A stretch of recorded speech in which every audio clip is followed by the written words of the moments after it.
Welcome in the name of Jesus. I hope we've had a great week and stuff. And the world we live in is really a strange world, isn't it? And I do a lot of research and reading and stuff on a lot of Bible subjects and stuff. One thing I've been a lot of reading stuff and studying is with the Noah's Ark story. And recently we can see a lot of videos and stuff about saying we found Noah's Ark, and the Dunapar section, Dunapar section of the Ararat Mountains and stuff. But the thing is that they cite the Dunapar section. They say they think it's Noah's Ark. Cannot be Noah's Ark. And there's a lot of reasons why that's not Noah's Ark. So if you see all those videos on the side saying, we found a Noah's Ark, that site is not Noah's Ark. And I'll show you why in a minute. I recently come across some information that's kind of puts a little different twist in Noah's Ark story. The more research I do into Noah's Ark story, the more questions I have. And so I'm going to take a look at some of those questions I have and see if you find it interesting.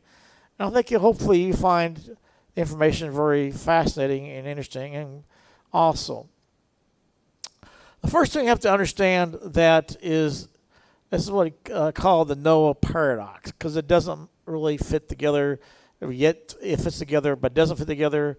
So we'll take a look at this, what it says. The Bible tells us that the ark was 300 cubits by 50 cubits by 30 cubits high.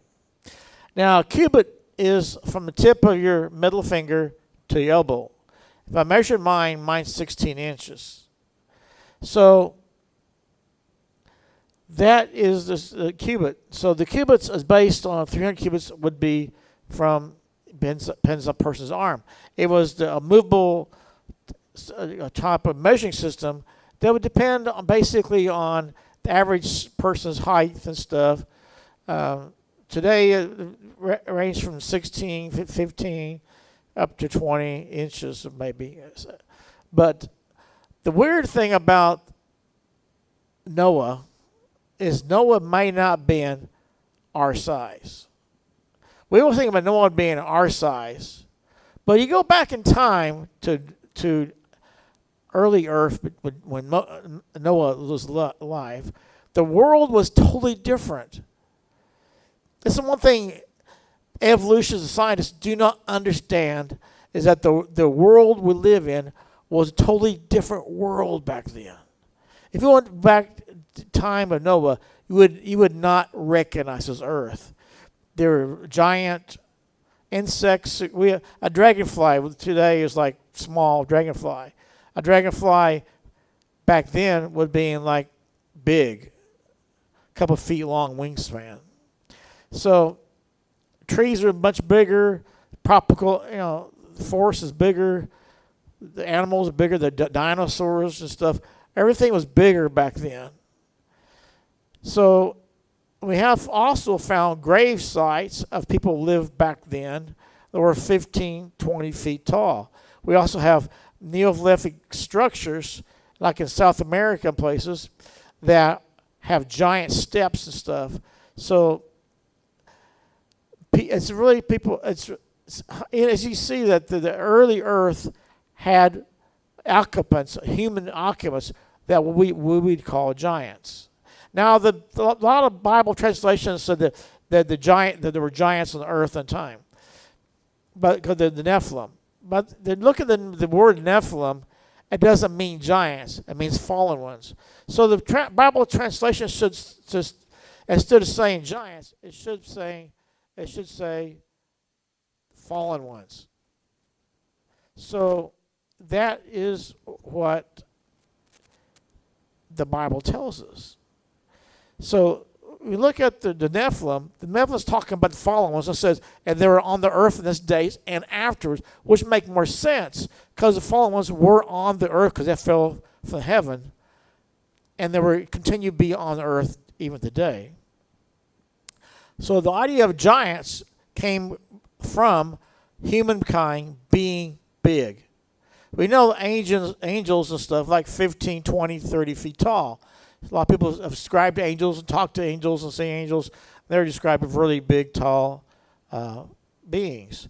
So if the sons of God were angelic beings, and or they come to earth to watch over humans, and they saw the daughters of man were beautiful, and they were like 5 feet tall, that wouldn't make any sense. They would want to desire to have them and stuff.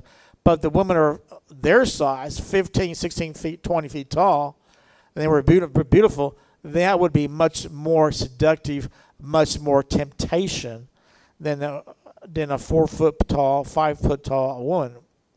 So it makes more sense that the people were living back then were taller. We found the grave of Noah's wife, and she was like 15 feet tall. So if you take the idea of Noah being bigger and taller than we are, that means one thing. The cubit they used to build the ark was much bigger. And as that's true, then what standard size we see in the Noah's Ark, like in Kentucky, is all wrong. It's smaller than the actual ark should be about 1,000 feet long. It means that the Noah's Ark was probably the size of a modern aircraft carrier, and which make more sense because you have all these animals, all this supplies and stuff. So the idea of the ark being 1,000 feet long makes more sense because it took some time to build it and stuff like. So it makes more sense that the ark would be 1,000 feet long. Now, and it'll be 166 feet wide and 104 feet high. Now, if you go to the Dunapar section, they found Noah's Ark, there is 538 feet, which puts it on the size of the ark in Kentucky, which makes it the standard size. But also the size of the Dunapar section as a ship size. They have a ship that has a ship size like this. But the Noah's Ark, because it's an ark is a box, Noah's Ark would be totally different. It would be like this. It'd be like a freight car. So Noah's Ark was basically a giant floating freight car, which makes more sense. The one here, it was in Dunapar. Whoever is on that boat would probably died because the design of the boat is not stable enough to withstand all the problems coming in from the big waves and huge waves, crushing waves that would be encountered with the rain and storms and stuff, the flood. So the Dunapar site could never be Noah's Ark because that's the wrong location, wrong size, wrong shape, wrong everything. Now, where is the real Noah's Ark? That's the good question. The most traditional site of Noah's Ark is on Mount Ararat. We have wood from it. That's been dated back to 5,000 years time of Noah's Ark. We also have a lot of history and a monastery built there, not too far from the site, with the wood from the ark. So a lot of people living in the villages there below believe it's Noah's Ark. And we have CIA declassified documents put the Noah's Ark on Mount Ararat. And in the look at Bible passage, it says the ark rested on the Mount Ararat. Now it says the mountains of Ararat, but in Hebrew, it could also mean the mountain, not just mountains, but the mountain itself. The most logical translation of that passage would be mountain, not mountains. So the Dunapar section will be totally off the limits. It would not. There's no way that could be Noah's Ark. So where is Noah's Ark really at? The question is, we don't know. Now, the CIA and declassified documents and everything I can find information puts it on top of Mount Ararat, like 14,000 feet. But we don't know how big that is. No one's really measured it and stuff. We don't know if it's really Noah's Ark. We don't know if it's the real size. We don't know the size of Noah. We don't know, we don't know if the grave that Wyatt found, it says Noah's wife. We don't know if that's really Noah's wife. It's all conjecture. But we don't need to know every single fact. We know from our geological structures, we know from the formations, geological formations all across the world, there was a global flood. We can prove geological there was a global flood. Now, the Bible says there was. We can prove it from geological. That means that probably did happen. And we have a lot of proof of Noah's Ark really happened. Some people say Noah's Ark is a myth. Well, we have more proof of Noah's Ark than do a lot of historical figures we believe and teach in school. So the amount of information we have, we can surely say the Bible is correct. Noah's Ark did happen. And we might need all this information. We don't need to find Noah's Ark. Even if we found Noah's Ark intact and dropped it in the middle of New York City, people will still not believe it because they don't want to believe in history. Because they don't want to believe, because they don't. It's like we have more information about Jesus than we do on most historical figures. We know a lot of Jesus. We know his blood type. We know everything about it. But still, people say Jesus never existed. Because people don't want the facts. People don't want to live in the real world. They want to accept their world, and they don't want to accept reality, not archaeological evidence. So the whole thing, we put all of the information together, and we have a lot of questions. Now, we have more questions maybe than we have answers. But it's okay. That's how we learn. But we also have to understand that about what happens. We're living in a time that's very eerie, similar to Noah's Ark time. People were rejecting God. People were killing people. People were rioting in the streets. People were being violent. That's the reason the flood came in the first place.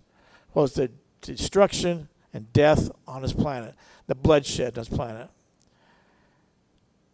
So we have to understand that we're approaching a time when Christ is going to come back, and Noah's Ark is going to be more significant than we ever believed it could be. So it doesn't matter what you believe what you want. But the truth is, God is still in control. And God will always be in control. It doesn't matter if we find Noah's Ark or not. It doesn't matter what we do. Everything matters. Only thing that matters is we have to have faith in God. Faith in God is the most important thing. So have a great week. Keep your faith in God and seek the Lord while you still be found, because time is ticking down. Christ is coming back. Take care. God bless.